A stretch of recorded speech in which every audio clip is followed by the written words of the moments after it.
HRN listeners. As we celebrate our 15th year, we are deepening our commitment to giving voice to the next generation of food systems storytellers, and we need your help.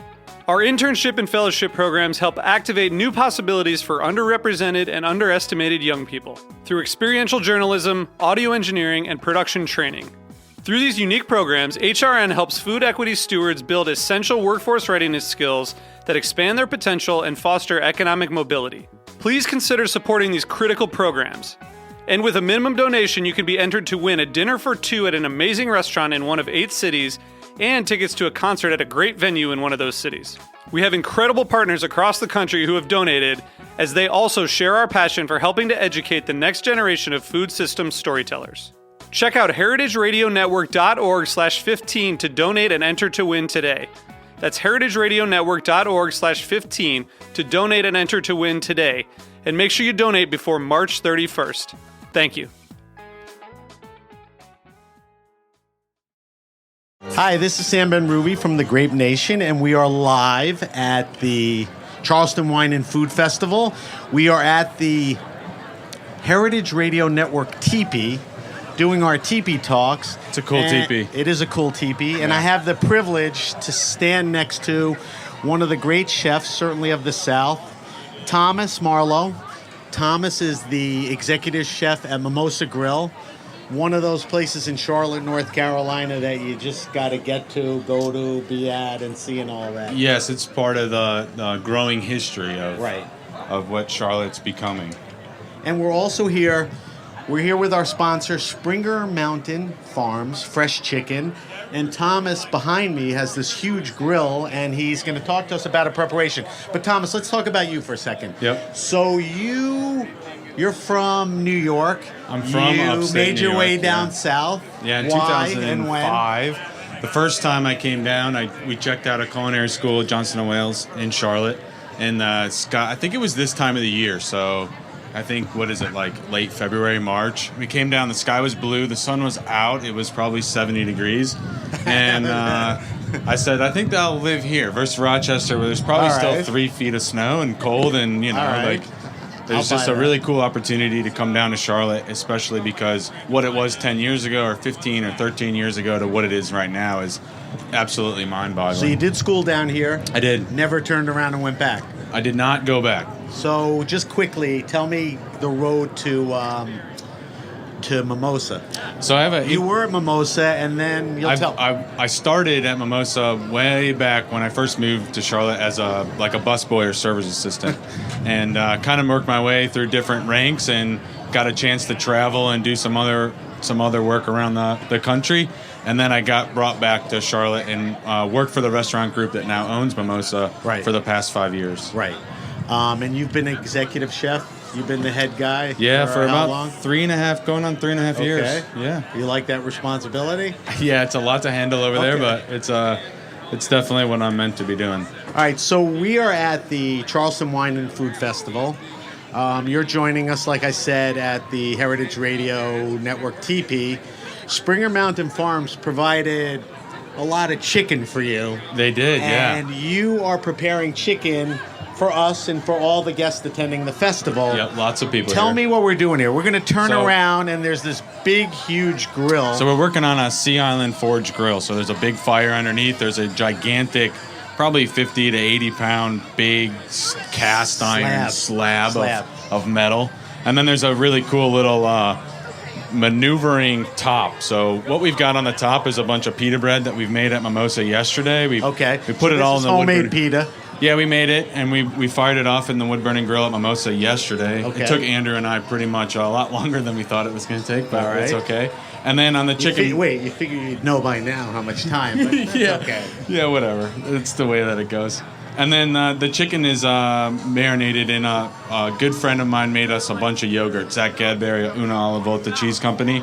He made a bunch of yogurt, and we marinated the homemade yogurt? Yeah, he made it for us. Prepared yogurt. Zach makes a lot of mozzarella, ricotta, different cheeses. We also use a lot of his cultured butter that we're going to be putting on the oysters tomorrow. So he's an artisanal dairy guy. Yeah, he's pretty rocking dude. So the chicken looks to me sort of ground or chopped? I mean, Yeah, what it's am I just been looking- shredded. So it's whole chicken that's shredded. It's Breasts? chicken thigh, boneless, Chicken thighs. skinless chicken thigh that's been marinated, and then Right. we grilled it off on the wood burning grill at Mimosa. Finished it off in the oven, and then we shredded it the next morning. Okay, and the yogurt thighs tend to be very moist. Yeah. But the yogurt. The yogurt just adds a little bit of complexity to it. Helps break down some of the proteins to make it just a little bit better, and then. You can also add a lot of flavor. So Right. in the yogurt, we got serrano chilies, ancho, chili pepper, lime. So it's garlic. highly seasoned. Yeah. So I don't want to get myself in trouble, but you're gonna take the chicken. Yep. You're gonna put it in the homemade. Pita. So we got a little. And I'm assuming there's like a little special sauce or something. Yeah, we made it from the yogurt that we didn't marinate the chicken with. We made a little serrano chili yogurt. Okay. We put a little carrot slaw Okay. with some cilantro and pickled baby bell peppers. Right, Just so- hopefully lunch kind of. So we're getting a little bit past lunch. Yeah. We're gonna get off the air soon, and we're gonna let everybody eat the stuff. There's a lot of people around. But let me ask you something. Springer Mountain Farms makes a natural chicken. Yeah. I mean, talk to me about how important ingredients are and the type of ingredients and natural, local, your access to all of that stuff. Yeah, so we purchase a lot of local goods. I mean, a good example is the cheese. On a bigger scale is obviously the chicken. It's a big staple of what we do at Mimosa. It's a lot on the lunch menu. We do fried chicken at night. And being able to partner with really good farms that really put in a lot of energy to create that partnership. You Right. really need to have a partnership with Right. the farms that you're buying from. Right. Because you are so important to their success. And You're they're a all- partner in a way. Exactly. You know, So you and have to be able supporting to them. formulate those different types of relationships to be able to bring as much business and much food as we bring in. We got to know where it's coming from, and we got to be able to stand behind it. So that's definitely true with Springer. Do you have access to everything you want and need? Produce, meats, all of that stuff? Do you have to go Yeah, so- far, or like No, you well, I said, mean, you could support locally? You asked me why I kind of came down to Charlotte, but I mean, even in Charlotte, you kind of get these different well, growing. you answered it. It was for the weather. Yeah, the weather, but also, the weather also has a lot to do with the different growing seasons that are available. Right. So you're going Right. to have farmers that'll be coming out with winter crops in the next, if the sun stays out like this, it'll be next week they'll be batting down the doors with a whole different round of things that we haven't been able to see for the last couple of months. And then they'll be able to turn that on during summer and then spring. So, they'll start bringing you fall different squashes in the later part of Right. the summer because they're going to start putting in Which the ground right now. dictates and drives your menu and what you're Absolutely. serving and Yeah. how much of it and all that. Every day. Charleston's known for low country cooking. Does Charlotte have title or moniker or Charlotte's like the ugly stepsister. is there anything? I think we have a really good relationship with a bunch of all the chefs that are in Charlotte. We're really Right. trying to band together to kind of grow a good group of people that are equally minded, but whether they're artisans or producers or farmers or chefs or restaurateurs and really try to bring that together. And the saying in Charlotte is all ships rise. So Right. we're a little bit behind, but we're trying to catch up. Yeah. Is this your first Charleston Wine and Food Festival? is, yes. It is. And based on everybody, I don't know if everyone is standing around because this is such a stimulating, intriguing interview, or they're waiting for the food, but both of them are good answers, so... I think that it's actually the grill. Yeah. It That's is a why very they're here. They're intriguing like, grill. It's this teepee. It's a really cool thing. Yeah. We got the best spot in the whole village, so. Yeah. So I'm talking to Thomas Marlowe. Thomas is from Mimosa Grill. Thomas is the executive chef. Thomas is down here as one of the guest chefs at the Culinary Village, and he is preparing homemade pitas with Springer Mountain Farms natural chicken. Right. And It's about time to eat. it is about time to eat.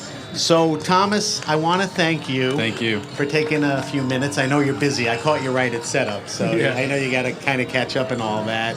We're anxious to taste everything, and good luck with the restaurant, and hopefully we'll see you again soon. Right on. It's been a All pleasure right. to talk to you. Thank you to Thomas Marlowe. Thank you to our sponsor, Springer Mountain Farms. They make a delicious fresh chicken. We're going to take a quick break, and then we're going to come back, and we're going to do an episode of The Grape Nation. We're going to talk to some Virginia winemakers, and hopefully our friend Eric Asimov's going to stop by. Oh, we just did a dinner with Eric. You did? Yeah, right I know before we he's in came down. town. I'm just trying Yeah, to he's get him around here. here somewhere. All right, we'll be right back. Thank you. Thank you.